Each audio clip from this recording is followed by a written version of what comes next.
In this video, we are going to explain the Class 6 English Grammar homework. It will be provided to you. Class 6 student, you have to start your grammar copy with the index, properly maintained index. Then the title pages of the first term and month of June that is going on. Then you will start your homework as provided. First, you will have to write down a letter to your friend condoling him on his father's death.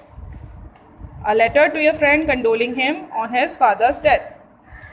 You will start the letter with the examination hall, date, city name, Karachi. My dear friend, I am very much grieved to know about your father's suddenly death. I can feel the pain of your loss. Your mother and all family must be in sorrow. I pray that may his soul rest in peace. May you all get the strength to bear this loss. I will be with you soon after you receive my letter. Please take care of you and your family. Your loving friend. So means condoling means होता है दिलासा देना.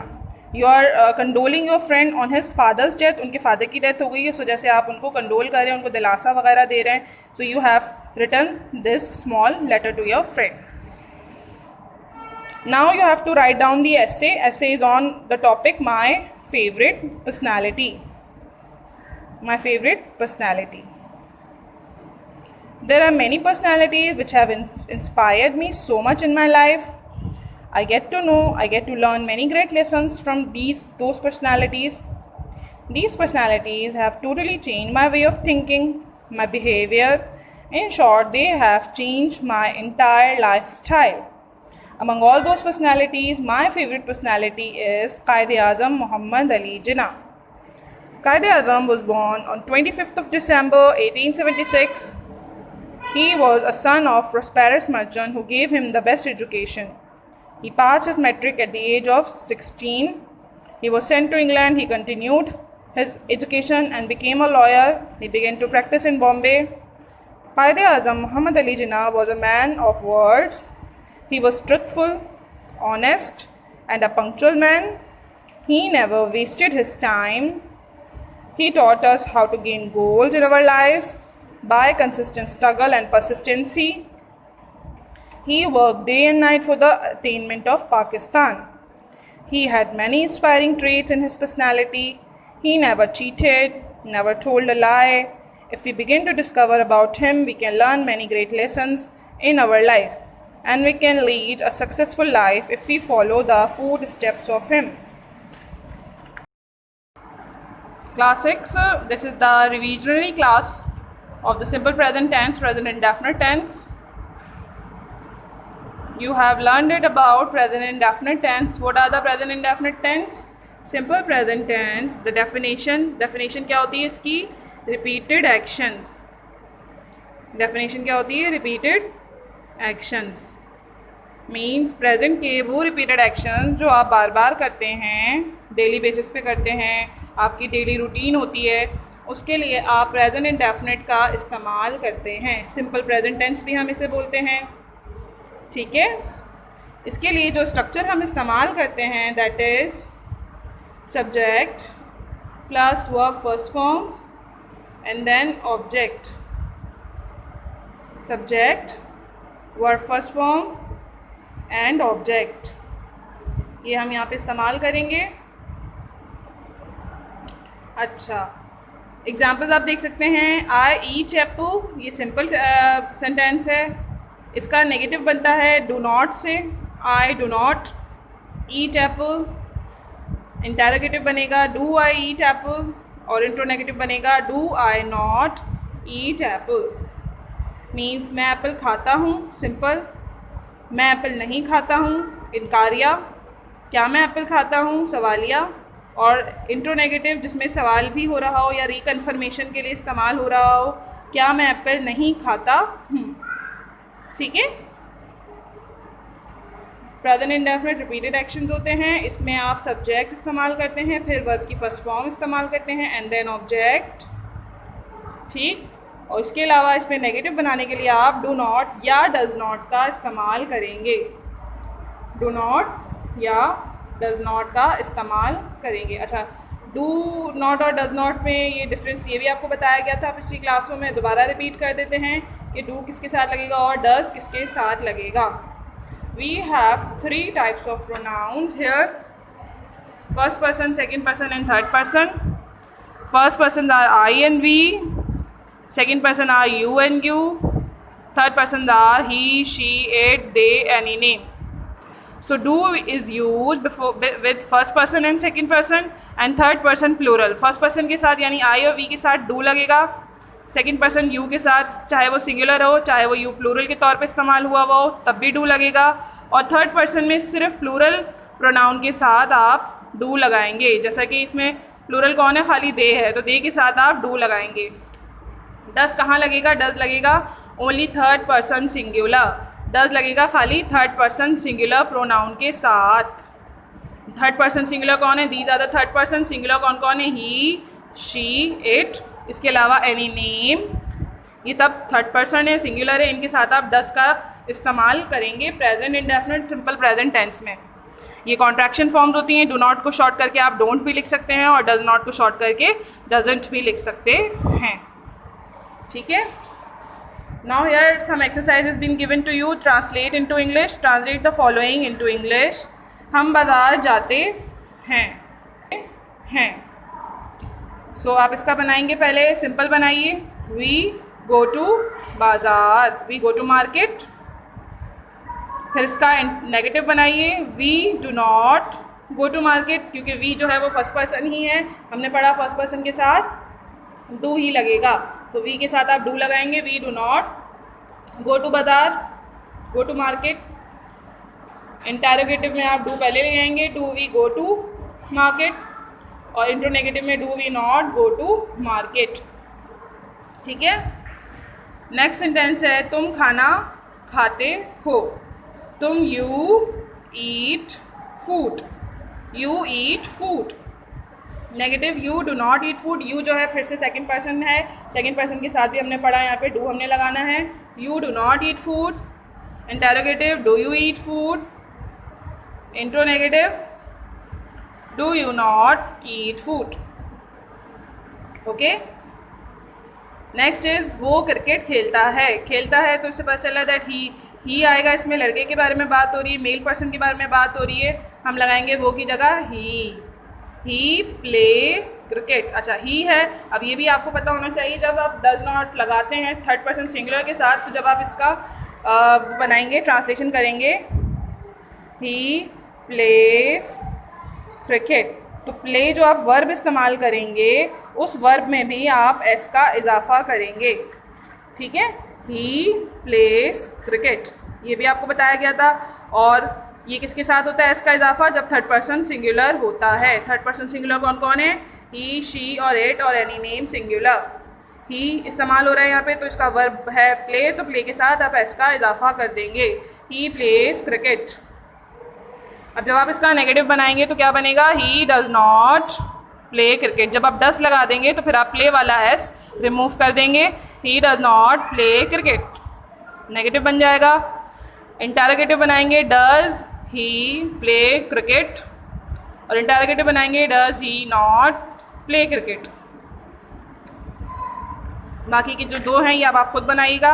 अम्मी बच्चों को पढ़ाती हैं, सबा चाय पीती है. अम्मी भी थर्ड पर्सन है, इसमें भी आप यही एस वाला फॉर्मूला इस्तेमाल करेंगे, एस वाला पूरा प्रोसीजर इस्तेमाल करेंगे. और सबा भी थर्ड पर्सन है, तो उसके साथ भी सेम यही प्रोसीजर इस्तेमाल होगा. ठीक है. एस या ई एस का इजाफा होता है, कुछ वर्ब्स में हम एस का इजाफा करते हैं और कुछ वर्ब्स में हम ई एस का इजाफा करते हैं. और अगर आप जब वर्ब में एस या ई एस लगा देंगे तो जब आप इसका नेगेटिव और इंटरोगेटिव बनाएंगे तो फिर आप क्या करेंगे, आप डज से इसका नेगेटिव और इंटरोगेटिव बनाएंगे. Okay students, grammar book work as well. This is your grammar book class 6, notes English grammar and composition. This is the chapter 1. You will do this chapter number 1. The basic signs. The basic signs in English language or English grammar are called, basic signs are called alphabets. You all know that. As you know that there are 26 letters in English which are separately called letters. Alphabets separately called letters. अच्छा, among 26 letters 5 A E I O U are called vowels. 26 letters हैं, ये basic sign है English language के। इसमें से 5 जो हैं हमारे पास वोवेल्स होते हैं, जो कि ये हैं ए ई आई ओ यू। ये भी आप पढ़ते हुए आ रहे हैं, अपनी प्राइमरी क्लासेस से पढ़ते हुए आ रहे हैं, ठीक है। Now you will do this exercise in your copy. This exercise, underline vowels in these words. These are the words given: boy, girl, table, reading, sky. इसमें आप देखेंगे कि वोवेल कौन से हैं। You know that vowel are A E I O U. जो भी आपको वोवेल नज़र आ रहे हैं आप उसको सिंपली क्या करेंगे, अंडरलाइन करेंगे। ये आपने कॉपी में करना है। ओ आई ए आई, ठीक है। बस ये इतना था आपने करना है। ये एक्सरसाइज कॉपी में करेंगे आप। Now the second exercise B is how many vowel are there in acknowledgement. इसको सिंपली आपने काउंट करना है। काउंट करें कितने इसमें वोवेल्स इस्तेमाल हो रहे हैं, लाइक 1 2 3 4 5 हैं, तो आप पूरा आंसर लिख देंगे। There are 5 vowels used in the word acknowledgement. ये भी आप राइट डाउन करेंगे। The letters other than vowels are called consonants. Like vowels जो होते हैं ये होते हैं, इनके अलावा जितने भी लफ्ज़ होते हैं हम उनको वर्ड्स लेटर जो होते हैं उनको हम कॉन्सोनेंट्स कहते हैं। ये भी आप कॉपी में करेंगे, ये भी कॉपी में करेंगे, ये भी कॉपी में करेंगे। Now the next exercise is underline consonants in these words. यहाँ पे आपने वोवेल्स अंडरलाइन किए थे, अब यहाँ पे आप वोवेल्स के अलावा जो वर्ड्स हैं कॉन्सोनेंट्स हैं उनको अंडरलाइन करेंगे। Just like C K F L Y K R C H R B B T X. These all are the consonants. How many consonants are there in multiplication? इसमें भी इसी तरीके से आपने यहाँ वोवेल बताए थे काउंट करके। अब यहाँ आप काउंट करके बता दें कि यहाँ पे कॉन्सोनेंट्स कितने इस्तेमाल हुए हुए हैं। ये भी आप कॉपी पे करेंगे। 1 2 3 4 5 6 7 8. So there are 8 consonants used in multiplication. Words 2 or more than 2 letters make a word which must have a meaning. Example book, punish और subtractions. ठीक है, ये आप कॉपी में कर लेंगे। इसके बाद एक्सरसाइज देख लें। नेक्स्ट एक्सरसाइज है how many words are there in these sentence? She will have been swinging her clothes for a long time. You have to count the words. I have told you here what are the words. More than 2 letters. More than 2 letters make a word. 2 से ज़्यादा letter मिलकर एक word बनाते हैं। तो आप count कर लें इसमें कितने वर्ड्स इस्तेमाल हुए हैं और उनका नंबर यहाँ राइट डाउन कर दें। और यहाँ पे नज़र आ ही रहा है सिट साइलेंटली, सिर्फ 2 वर्ड इस्तेमाल हो तो यहाँ पे आप 2 लिख देंगे। यहाँ पे आप काउंट करेंगे, काउंट करके खुद लिखेंगे। अच्छा, इसके अलावा वो वर्ड्स क्या करें, आपको मीनिंग भी दें। Which must have a meaning, उनके कुछ मायने भी हों और आपको बात समझ में आ रही हो तो उसके लिए हम कहते हैं that this is a word, वो वर्ड है।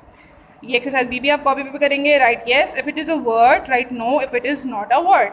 हैन, DGO, टेबल, सीजर, बोको। जो आपको लग रहा है कि वर्ड्स हैं और उनके आपको मीनिंग समझ में आ रहे हैं, आप उनके आगे येस राइट डाउन कर दें। और जिनके नहीं आ रहे, जैसे कि ये है, ये क्या है, डीगो, बुको, ये कोई वर्ड नहीं है, इसके कोई मायने समझ नहीं आ रहे, तो उनके आगे आप नो लिख देंगे। बाकी सबके आगे येस येस येस। ठीक है। After that, you will write down the definition of sentence in your copy. What is a sentence? A sentence is a group of words which give us complete meaning and sense. A sentence may have a subject, verb, object और complement. Sentence की definition आप write down करेंगे। Sentence की definition क्या होती है? ये group of word होता है, यानी कि वर्ड्स का ऐसा मजमूआ होता है, बहुत सारे वर्ड्स का ऐसा ग्रुप होता है जो कि हमें मीनिंग भी बताता है और हमें सेंस भी देता है। You will write it down. There are some examples given. Example भी आप कॉपी में सारी राइट डाउन करेंगे यहाँ तक। I am a boy, she will not go to school on Sunday, the mother gives milk to her children, always respect your elders. Now this is the exercise, ये भी आप copy में करेंगे। Write yes if it is a sentence and no if it is not a sentence. Before going to school she is learning her lesson, he sleeps in the classroom, you pen a have. जो आपको लग रहा है कि पूरा complete sentence है और आपको उसकी मीनिंग और सेंस समझ में आ रही है, उसके आगे येस लिख दें, और जो नहीं आ रही उसके आगे नो लिख दें। ठीक है। Right 5 sentences of your own, और अपनी तरफ से आपने अपने 5 जुमले यहाँ पे बनाने हैं जिनकी कंप्लीट मीनिंग और सेंस आपको समझ में आ जाए। यहाँ बनाने, और ये सब काम आप कॉपी में करते जाएंगे। कॉपी में होगा ये सारा काम। देन आप फ्रेज की डेफिनेशन लिखेंगे. फ्रेज क्या होता है? Phrase is a group of word which has some sense but it does not give us complete sense. It does not have a word. Phrase क्या चीज़ होती है? फ्रेज भी वर्ड्स होता है, ग्रुप होता है वर्ड्स का, लफ्ज़ों का ग्रुप होता है जिसमें कुछ सेंस तो आपको मिल जाता है, यानी कुछ बात तो आपको समझ में आ जाती है, लेकिन मुकम्मल बात समझ में नहीं आती या मुकम्मल सेंस आपको नहीं मिलता. और इसके अलावा इसमें कोई वर्ब भी नहीं होता. ठीक है. Just like examples given in the room, no doubt, before going to school, according to the poet, a letter to his friend. ये सारी एग्जाम्पल हैं तमाम फ्रेजेस की. इसकी भी एक्सरसाइज आप करेंगे. इसमें से आप देखेंगे फर्स्टली ये भी कॉपी पे करेंगे. जिन जो चीज़ें आपको लग रहा है कि फ्रेज़ है उनके आगे येस लिख दें, और जो लग रहा है कि नहीं है फ्रेज़, ये तो सेंटेंस है, तो उनके आगे आप नो राइट डाउन कर देंगे. यहाँ तक ये भी कॉपी में करेंगे. And then exercise B is write at least 5 phrases of your own. आपने यहाँ पे एटलीस्ट 5 फ्रेजेस अपनी तरफ से बना के राइट डाउन करने हैं. अपनी तरफ से आप अपने 5 फ्रेजेस बनाएं और उसको कॉपी में राइट डाउन करें. So this is the complete chapter, the basic science. All exercises have to be done in the copied sentence की definition example exercises, phrase definition example exercises. Everything must have to be done in your copy very neatly, very cleanly. Okay students, thank you class 6.